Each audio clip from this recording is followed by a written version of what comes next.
Hello दोस्तों, कैसे हैं आप लोग। तो इंग्लिश पॉइंट की ऑनलाइन क्लासेस में आप सभी लोगों का स्वागत है।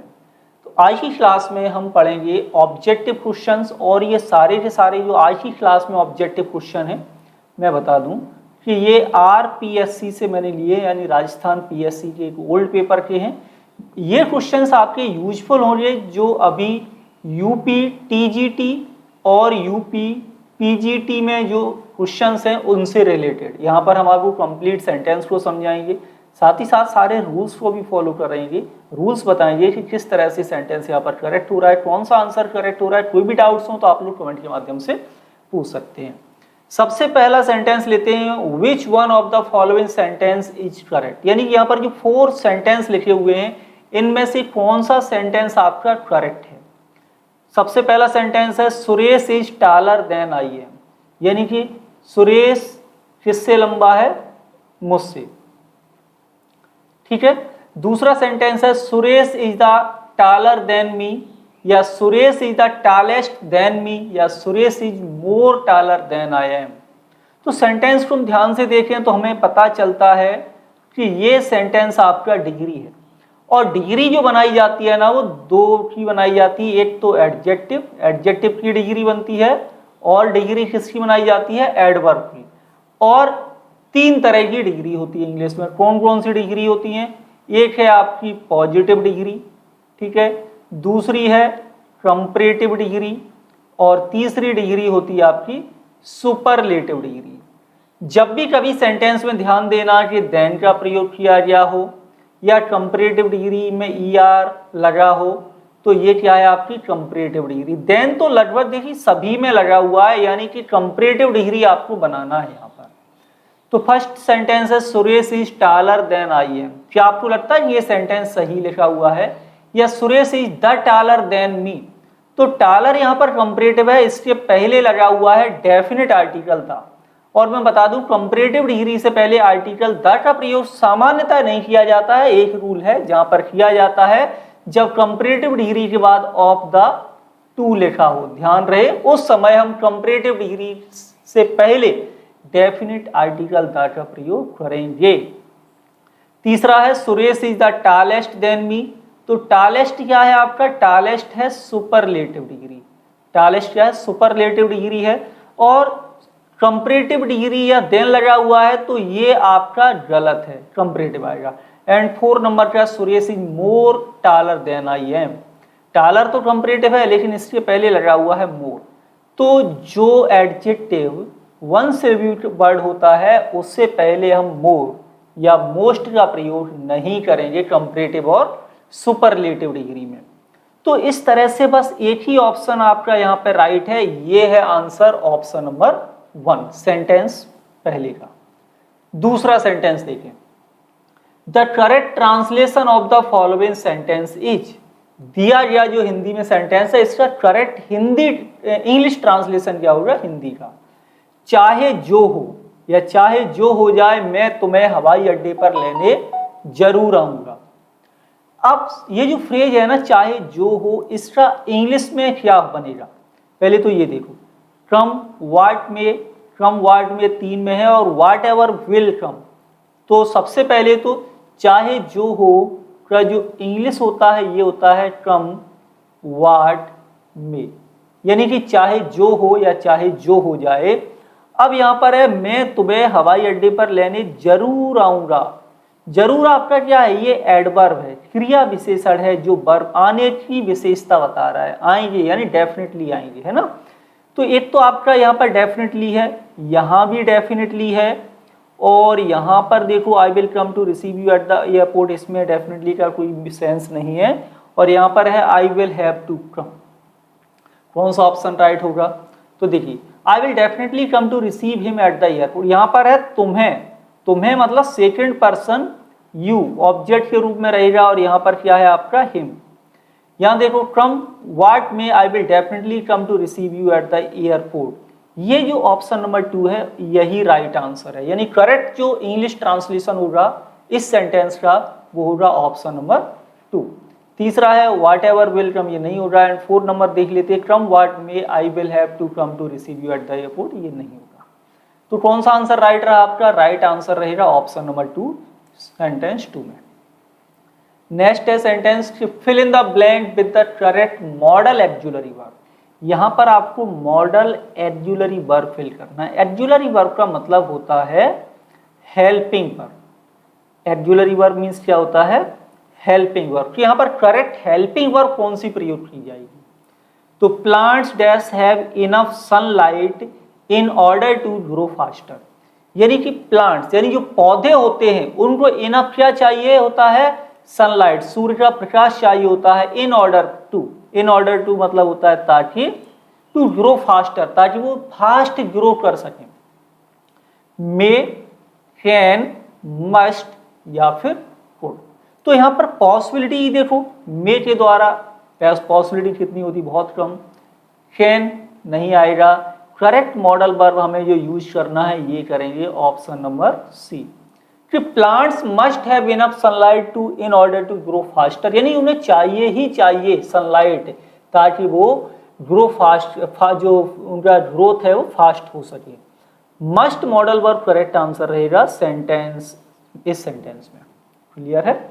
नेक्स्ट देखें कि change the following sentence into passive voice. यानी कि सेंटेंस आपका एक्टिव वॉइस में लिखा हुआ है, आपको बताना है कि करेक्ट पैसिव वॉइस इसका क्या होगा।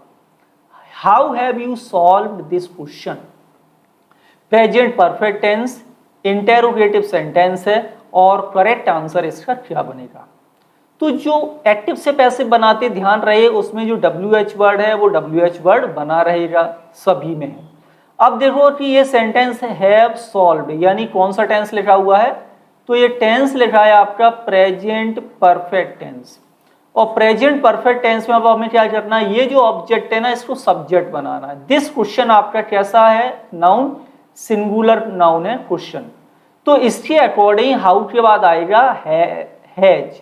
तो यहाँ पर देखो कहीं भी हेल्पिंग वर्ब यूज नहीं हुई, यहाँ पर हैव है और यहाँ पर हैज है। बस ऑप्शन कौन सा राइट है? राइट आंसर है ऑप्शन नंबर 4 इस सेंटेंस में, कि how has this question been solved by you. Clear है? नेक्स्ट है सेंटेंस कि change the following into direct speech. यानी कि ये आपका इनडायरेक्ट नरेशन लिखा हुआ है, इनडायरेक्ट स्पीच लिखी हुई है। अब आपको ये डायरेक्ट में चेंज करना है, क्या होगा? तो नरेशन आप लोगों ने पढ़े हैं, स्पीच आप लोगों ने पढ़ी होगी। दो तरह की होती हैं, एक है आपका डायरेक्ट स्पीच और एक है इनडायरेक्ट स्पीच। ठीक है, सेंटेंस पढ़ते हैं। He said that he worked in a glass factory. Reporting verb past में है तो ही सेज नहीं होगा, ही सेड हो जाएगा, ही सेड होगा, ही सेड होगा। अब देखिए दैट लगा है यानी कि ये सेंटेंस आपका असर्टिव है, इंटेरोगेटिव नहीं है, या एक्सक्लेमेटरी या ऑप्टेटिव नहीं है, एक्सक्लेमेटरी नहीं है। ठीक है, अब ही लगा हुआ है। अब ही को देखिए आई आपका फर्स्ट पर्सन है जो चेंज होगा रिपोर्टिंग वर्ब के सब्जेक्ट के अनुसार। तो ये किस में चेंज हो जाता है? ये चेंज हो जाता है ही में, फर्स्ट पर्सन। ऑप्शन नंबर 4 हटा देते हैं। अब 1 2 3 ये आपका, अच्छा 2 और 3 नंबर बचा है, इसमें सेज है तो ये भी नहीं है। अब देखो यहां लिखा हुआ है ही वर्कड, पास्ट इंडेफिनिट है।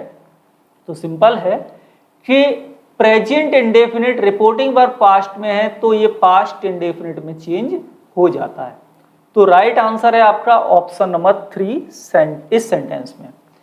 ये इसलिए नहीं हो सकता क्योंकि रिपोर्टिंग वर्ब पास्ट में है, यदि इसको हम चेंज करेंगे तो ये पास्ट परफेक्ट में चेंज होगा, फिर हमें यहां लिखना होगा आई हैड वर्कड, तब ये सेंटेंस आपका बनता।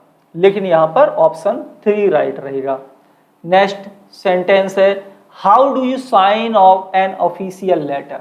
लेटर्स बहुत आप लोगों ने पढ़ी होंगी क्लास 9 10 11 12। हो सकता है इसके बाद आप लोगों ने कभी ध्यान नहीं दिया हो, लेकिन कॉम्पिटिटिव एग्जाम्स में इस तरह के क्वेश्चन आना बहुत ही कॉमन सी चीज है और समझ में आ जाएगा। बस यहाँ पर ध्यान से देखिए कि ऑफिशियल लेटर का जो साइन होता है ना, यहाँ पर साइन करते हैं आप अपने, लेते हैं ना योर्स फेथफुली, योर्स ऑबीडिएंटली स्टूडेंट। तो ठीक इसी तरह यदि सिंसियरली योर्स, योर सिंसियरली, कौन सा ऑप्शन करेक्ट होगा ये बताना है आपको। तो ध्यान से देखें, सबसे पहले सिंसियरली योर्स नहीं होगा, ठीक है। दूसरा है योर्स सिंसियरली, ये अपस्टॉप एस है लेकिन ये कोई स्ट्रक्चर नहीं, ये प्लूरल में आता है, लेकिन योर जो आपका केस है ना पर्सनल प्रोनाउन का, तो यहाँ पर ये स्ट्रक्चर राइट नहीं है। हाँ, अब आपको कंफ्यूजन होगी, लेकिन आपको लग रहा होगा कि ऑप्शन नंबर 3 राइट है या ऑप्शन नंबर 4 करेक्ट आंसर है। तो ध्यान से देखो, ये जो अपस्टॉप एस लगा है ना, ये नाउन पर लगाया जाता है। किस पे लगाया जाता है? नाउन पर। और ये बाई और यू आर लगा हुआ है ना, ये अपने आप में पजेसिव केस है, इसके साथ अपस्टॉप एस लगा के इसे पजेसिव नहीं बनाते हैं हम। तो ये आंसर आपका राइट नहीं है। करेक्ट आंसर होगा कि पजेसिव प्रोनाउन, ये करेक्ट आंसर होगा, और सिंसियरली आपका एडवर्ब हो गया। राइट आंसर होगा ऑप्शन नंबर 4 इस सेंटेंस में। क्लियर है, समझ में आ रहा है ना? नेक्स्ट देखिए, डिटरमिनर बताना है। Fill in the blank with the correct determiner. Correct determiner इस सेंटेंस में हमें कौन सा प्रयोग करेंगे? तो you must learn English every day to improve it, यानी आपको सीखना ही चाहिए। मस्ट मॉडल वर्ब यूज हुई है। क्या सीखना चाहिए? इंग्लिश। अब इंग्लिश से पहले यहां देखो, लिटिल के बाद क्या आता है? अनकाउंटेबल नाउन आता है, यानी ऐसा नाउन जिसे हम गिन नहीं सकते। फ्यू के बाद क्या आता है? फ्यू के बाद ऐसा नाउन आता है जो प्लूरल होना चाहिए, प्लूरल काउंटेबल नाउन प्रयोग होता है। मैनी के बाद क्या आता है? तो मैनी के बाद आपका प्लूरल काउंटेबल नाउन प्रयोग किया जाता है, और अ फ्यू के बाद भी आपका प्लूरल काउंटेबल नाउन यूज होगा। इंग्लिश कैसा नाउन है आपका? तो इंग्लिश अनकाउंटेबल नाउन है। इंग्लिश आप क्या गिन सकते? नहीं गिन सकते। ऐसे कह सकते एक इंग्लिश, दो इंग्लिश, नहीं कह सकते। तो इंग्लिश अनकाउंटेबल नाउन है, तो इसलिए पहले सिंपल है, ऑप्शन ए करेक्ट आंसर होगा। क्या लिखेंगे हम यहाँ पर? कि you must learn a little English every day to improve it, right answer है आपका। ठीक, नेक्स्ट देखें कि choose the correctly spelled word. यहाँ पर ये बताना है कौन सी स्पेलिंग करेक्ट है एब्सेंस की। पहले तो ये समझ लो कि यदि जब भी किसी वर्ड के अंत में ANCE या ENCE लगा हो तो ये आपका क्या होता है? नाउन होगा। क्या होगा ये? नाउन। कैसा नाउन आपका होता है? ये एब्स्ट्रैक्ट नाउन होता है। अब देखिए ABSENCE या ABANCE या ABSENCE या ABCENCE, तो ये वर्ब आपने देखिए अब्सेंट है ना, अब्सेंट। तो यहाँ क्या आता है? ई आता है, तो सिंपल यहाँ भी आपका ई रहेगा। वर्ब में आप ENC लगा देंगे तो ये आपका नाउन हो जाएगा। तो करेक्ट स्पेलिंग जो अब्सेंस की है ये है ऑप्शन नंबर 3 इस सेंटेंस में। नेक्स्ट है सेंटेंस कि fill in the blank with the correct sequence of the tense. Tense बताना है कि इसमें कौन सी करेक्ट वर्ब यूज होगी जिससे ये सेंटेंस सही बन जाए। तो क्या लिखा हुआ है? व्हेन ही वॉक अप, जब वह जागा। His friends dash left. अब व्हेन आपका क्या है? ये एडवर्ब क्लॉज ऑफ टाइम लिखा हुआ है पूरा sentence. When he walk up आपका सबऑर्डिनेट क्लॉज है, हिज फ्रेंड डैश लेफ्ट ये आपका प्रिंसिपल क्लॉज है। जब ये क्लॉज आपका पास्ट में है तो ये भी किस में बनाएंगे हम? सामान्यतः पास्ट में। अब यहां से आप ऑप्शन नंबर ए को हटा दें।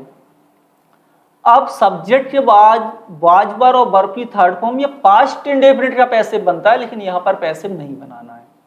अब देखो, ऑलरेडी हैड ऑलरेडी होगा या हैड बीन होगा? कौन सा ऑप्शन राइट होगा? जल्दी से आंसर दीजिए इस सेंटेंस में। तो हैड बीन के बाद वर्ब की थर्ड फॉर्म लगाओगे तो ये पैसिव वॉइस बनेगा, ध्यान दें। और करेक्ट आंसर है आपका ऑप्शन 3। क्या होगा? His friend had already left, ये राइट आंसर होगा। नेक्स्ट क्या है कि which of the following is the correct appropriate synonym of the given word. ठीक है, क्यूजी, क्यूजी का आपका करेक्ट सिनोनिम बताना है, समानार्थी शब्द बताना है, सिमिलर वर्ड बताना है। तो क्यूजी का मतलब क्या होता है? क्यूजी थ्रस्टी, शिक, इंक्वायरिंग या क्वेश्चनिंग। तो ये मान लो कि क्यूजी का मतलब आप अनकंफर्टेबल कह सकते हैं, अनईज कह सकते हैं, तो सिंपल है, फिर यहाँ पर आपका जो राइट आंसर होगा ये होगा आपका यहाँ पर सिख, यानी इसका सिमिलर जो मीनिंग है वो सिख है। ऑप्शन कौन सा राइट हुआ? राइट आंसर हुआ ऑप्शन नंबर आपका 2।